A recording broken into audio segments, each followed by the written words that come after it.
down the mine.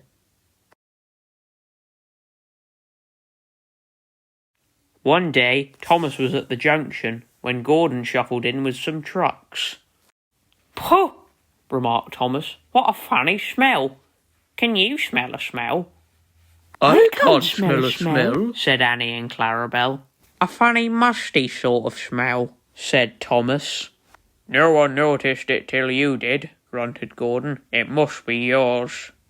"Annie, Clarabel, do you know what I think it is?" whispered Thomas loudly. "It's ditch water!" Gordon snorted, but before he could answer, Thomas puffed quickly away. Annie and Clarabel could hardly believe their ears. "He's dreadfully rude." "I feel quite ashamed." "I feel quite ashamed." "He's dreadfully rude," they twittered to each other. You mustn't be rude, you make us ashamed," they kept telling Thomas. But Thomas didn't care a bit. That was funny, he chuckled. He felt very pleased with himself. Annie and Clarabel were deeply shocked. They had a great respect for Gordon the Big Engine. Thomas left the coaches at a station and went to a mine for some trucks. Long ago, miners, digging for lead, had made tunnels under the ground. Though strong enough to hold up trucks, their roofs could not bear the weight of engines.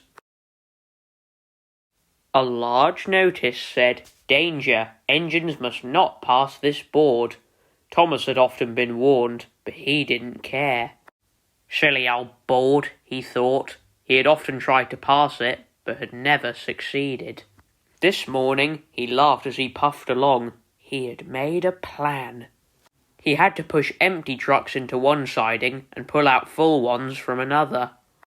His driver stopped him, and the fireman went to turn the points. "Come on," waved the fireman, and they started. The driver leaned out of the cab to see where they were going. "Now!" said Thomas to himself, and, bumping the trucks fiercely, he jerked his driver off the footplate. "Hurrah!" laughed Thomas, and he followed the trucks into the siding. "Stupid old board," said Thomas as he passed it. "There's no danger. There's no danger." His driver, unhurt, jumped up. "Look out!" he shouted. The fireman clambered into the cab. Thomas squealed crossly as his brakes were applied. "It's quite safe," he hissed. "Come back!" yelled the driver, but before they could move, there was a rumbling and the rails quivered. The fireman jumped clear. As he did so, the ballast slipped away and the rail sagged and broke. "Fire and smoke," said Thomas. "I'm sunk!" And he was. Thomas could just see out of the hole, but he couldn't move. "Oh dear," he said. "I am a silly engine." "And a very naughty one too," said a voice behind him. "I saw you." "Please get me out. I won't be naughty again." "I'm not so sure," replied the Fat Controller. "We can't lift you out with a crane. The ground's not firm enough."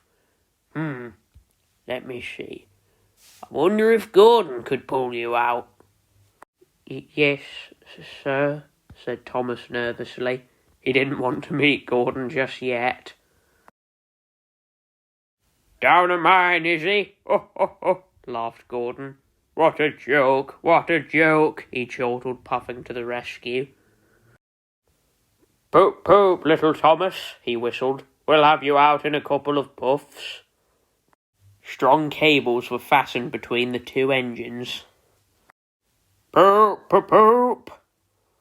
"Are you ready? Heave!" called the Fat Controller.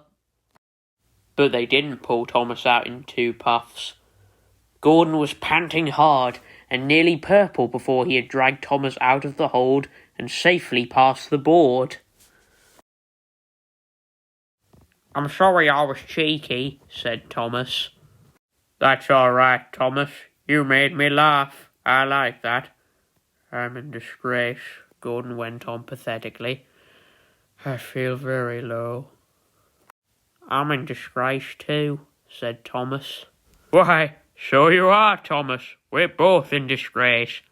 Shall we form an alliance? An ally what was it? An alliance, Thomas. United we stand, together we fall, said Gordon grandly. You help me, and I help you. How about it? Right you are, said Thomas. Good, that's settled, rumbled Gordon, and buffer to buffer the allies puffed home.